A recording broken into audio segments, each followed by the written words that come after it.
kakulangan ng ingredients na nabili namin dahil nga sa kulang na budget, nag-cause ito ng pagkapalpak ng cake pop. Kaya ang ginawa naman namin ay gawin itong munchkin.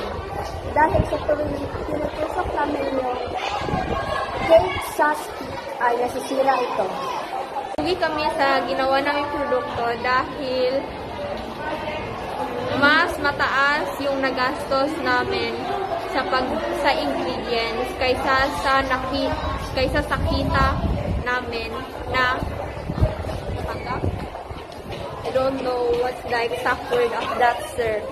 So, yun lang.